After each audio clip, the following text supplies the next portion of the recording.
What to do before entering the classroom. These steps help you start organized, confident, and prepared. Know your students. Learn names or have a seating chart ready. Note any special needs, accommodations, or behaviors. Prepare your materials. Lesson plans, handouts, markers, charts, pencils. Extra supplies for students who come unprepared. Tip: a well-prepared teacher has fewer behavior issues. Plan your rules and expectations. Have 3 to 5 simple rules ready before students arrive. Respect yourself and others. Follow directions the first time. Stay on task. Keep hands and objects to yourself. Tip: keep rules short and clear. Visualize your classroom routine. Plan how students will enter the classroom, find their seat, ask questions, submit assignments, and transition between activities. Set up your classroom layout. Your seating arrangement should help you see every student, move around easily, reduce distractions. Tip: avoid placing friends or high-energy students together at the start. Practice your teacher voice and presence. Calm, confident, clear, not shouting. What to do inside the classroom. These strategies help you stay in control and build trust. Greet students at the door, sets a positive tone, and reduces misbehavior. Start with a quick, structured activity. Bell work. Examples: short question, warm-up, reflection sentence. Purpose: prevent idle chatter and disorder. Teach your rules and routines. Don't assume students know them. You must model them, practice with the class, reteach daily at first. Stay calm and controlled. Your calmness is your power. Never show panic. Use consistent signals. Hand raise, countdown, clapback signal, quiet sign. This reduces noise quickly. Move around the room. This is called proximity control. Stand near off-task students, walk around during activities. Your presence prevents misbehavior. Use positive reinforcement. Examples: great teamwork, thank you. I like how Group A started working immediately. Tip: praise publicly, correct privately. Keep students engaged. Use group work, games, technology, hands-on tasks, discussions. Rule: a busy student is a well-behaved student. Apply consequences fairly. Use your discipline plan calmly. Warning, reseat, call home, referral. What to do during the first week. The first week sets the tone for the entire school year. Teach routines every day. Practice things like entering the classroom, lining up, working in groups, asking for help, packing up. Repeat until smooth. Focus on relationship building. Learn every student's name. Do icebreakers. Show interest in their hobbies. Be approachable. Students behave better for teachers they like and respect. Keep lessons structured and predictable. Use the same pattern every day. Warm-up, mini-lesson, practice, reflection. Predictable routines reduce anxiety. Classroom management refers to the strategies, routines, and practices a teacher uses to create an organized, safe, productive, and respectful learning environment. It is how teachers guide student behavior, maintain order, and support effective learning. Good classroom management reduces conflicts and disruptions, helps students stay focused and on task, saves teaching time, creates a positive learning environment, improves academic performance, and supports emotional and social growth. A teacher greets students at the door, setting a positive tone. Students know exactly what to do when they enter, thanks to consistent routines. The class uses signals for silence or attention. Misbehavior is handled calmly and consistently. The room is arranged for easy movement and supervision. Common classroom management strategies include establishing rules with student input, using positive reinforcement, applying consequences fairly, creating structured routines, using seating arrangements wisely, building strong relationships, and keeping lessons engaging. Key parts of classroom management include rules and expectations, clear guidelines for how students should behave, such as respecting others and following instructions, routines and procedures, daily habits like entering class, turning in work, group activities, and transitions. Other parts include discipline and behavior support, methods teachers use to correct misbehavior and encourage positive behavior. Classroom environment, a safe, welcoming, organized space that supports learning. Teacher-student relationships, building trust and respect to improve cooperation and participation. Classroom management is how a teacher controls the classroom environment so students can learn without distraction or disorder.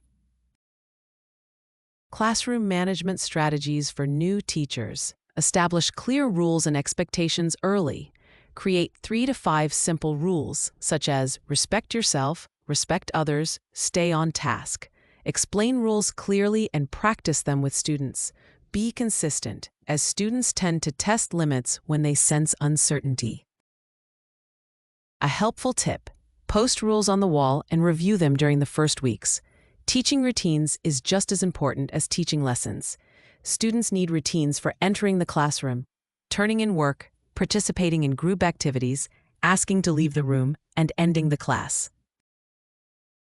Tip: use a model, practice, and reteach approach until routines become automatic for everyone. This makes classroom workflows smoother and helps students know what is expected at all times. Building positive relationships is crucial. Students behave better for teachers they respect and trust. Ways to build relationships include greeting students at the door, learning their names quickly, praising effort more than ability, and showing genuine interest in their lives. Tip: small conversations build big connections with students. This lays a foundation of trust, respect, and cooperation, which makes managing the classroom easier for both teacher and students. Use positive reinforcement more than punishment. Catch students doing the right thing. For example, say thank you for following instructions quickly. Use reward systems like points, stickers, or privileges to celebrate good behavior. Metacognition means thinking about your own thinking. It is the ability to understand, control, and evaluate how you learn, solve problems, and process information. Metacognition is when you become aware of your own learning and take steps to improve it. 2 main parts of metacognition. 1. Metacognitive knowledge, knowing about how you think. This includes knowing what you are good at, knowing what you struggle with, and knowing what strategies help you learn best. 2. Metacognitive regulation, managing your thinking while learning. This includes planning how to complete a task, monitoring your progress, checking your work, and changing strategies when something isn't working. Examples of metacognition in real life. Before studying, I learned better with diagrams. Let me draw a chart. During studying, I'm not understanding this. I need to slow down or try another method. After studying, what worked well? What should I try differently next time? Why metacognition is important? It helps you become a better, more independent learner. Understand yourself as a student, improve memory and comprehension, perform better in exams, and solve problems more effectively. Teachers love this skill because students who use metacognition learn smarter, not harder. Metacognitive strategies. You can use these to strengthen your metacognition. Self-questioning. Do I understand this? Reflecting after assignments. Using checklists. Summarizing what you learned. Setting goals before studying, and thinking aloud while solving problems. Think aloud problem solving. Students solve a math, reading, or science problem out loud, explaining what they're thinking, why they're choosing a strategy, and when they change their plan. Purpose builds self-awareness and strategy use. Learning logs, reflection journals. At the end of class, students answer, "What did I learn today? What confused me? What strategy helped me most? What should I do differently next time?" Purpose encourages daily reflection. Traffic light check. Give students red, yellow, and green cards. Green, I understand this. Yellow, I'm unsure. Red, I need help. Purpose, help students monitor their understanding. Planning before a task.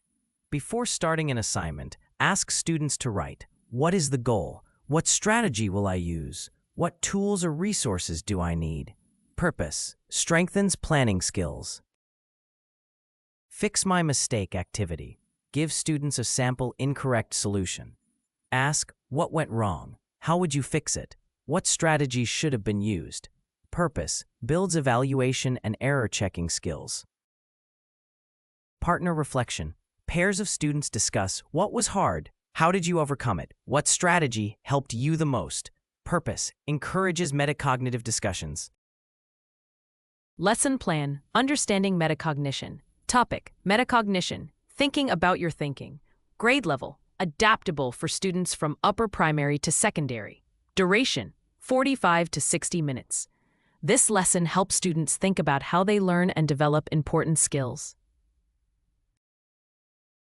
Learning objectives. By the end of the lesson, students will be able to define metacognition in simple terms and identify its two parts, metacognitive knowledge and metacognitive regulation.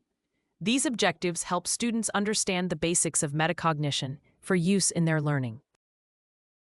Skill objectives. Students will demonstrate the ability to plan, monitor, and evaluate their learning.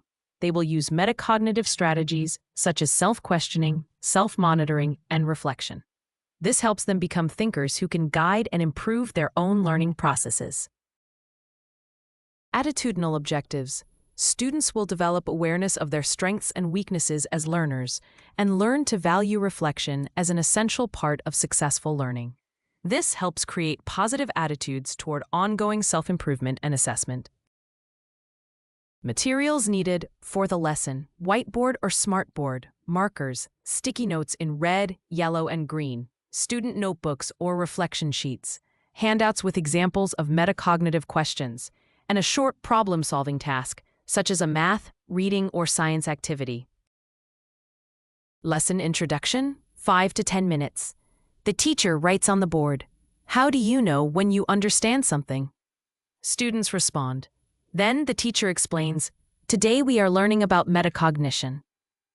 A big word that simply means thinking about your thinking. A brief class discussion follows. Lesson content, 10 to 15 minutes. The teacher explains that metacognition means awareness and control of your thinking.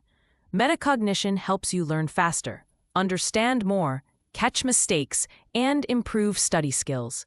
Metacognitive knowledge and regulation are explained as essential parts.